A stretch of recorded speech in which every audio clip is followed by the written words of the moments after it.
President Biden's going to come to town on Sunday. I'm sure he'll want to meet with you, and what would you want to hear from him, and what would you want to tell him? That's a question I really can't answer. I mean, I can ask as many questions as I want, that you've probably heard before, but has it happened? No. What would you want to hear from him? What would you want him to tell you?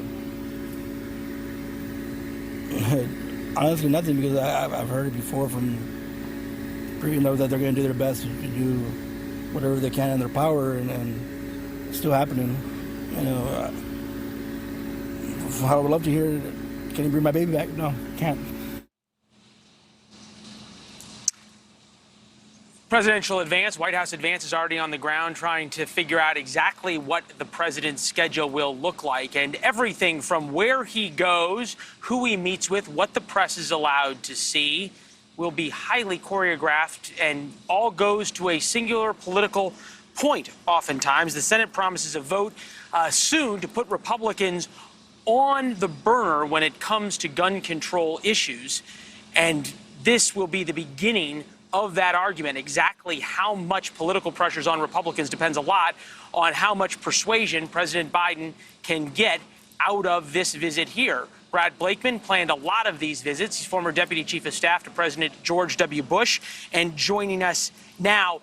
Brad, Sunday of a holiday weekend, why not Tuesday when you can set the news cycle? Well, I think this isn't about the news cycle, Leland. It's about getting down there and consoling with parents and the community and family of those affected. Everybody in that community was affected, whether you lost someone you knew or not. It is a very close-knit community, that is clear. The president, the first lady, and others will go there and be consolers. And the reason why to do it on a holiday weekend is tragedy doesn't pick the day. The day is when the president needs to go, and that is on a Sunday, typically a day when Americans are in their faith, and a day of reflection. So I don't think there could be a better day for the president to go down there. The best part of the president going down there is the fact that he is going to be a mourner. It's not about him being the president of the United States. Look, the president, he's the comforter in chief here, not the commander in chief in terms of roles, and he's uniquely suited to it, right? Because he has lost a child. He lost one recently. He lost those in the car accidents. And the tone he took on Tuesday night was unlike anything I'd ever heard, almost from a president in my lifetime. Take a listen. Mm-hmm. To lose a child is like having a piece of your soul ripped away.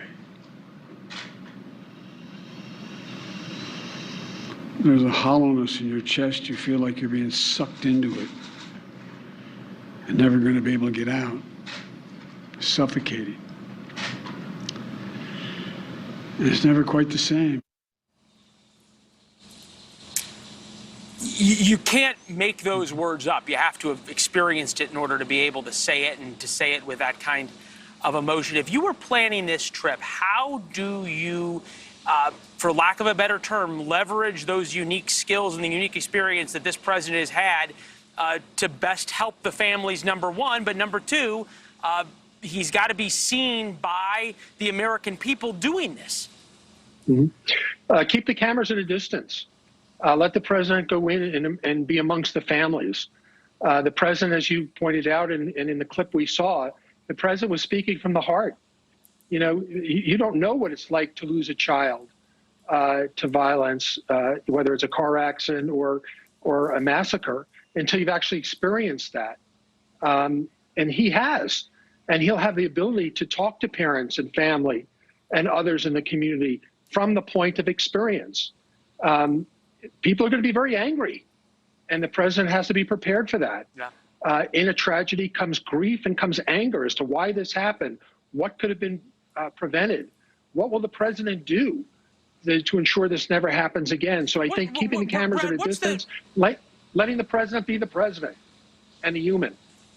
I only got about 60 seconds, but I got to get in two questions. What's going to be the calculus of whether or not he talks a little bit of politics and gun control like he did on Tuesday, or whether he sticks solely to grief?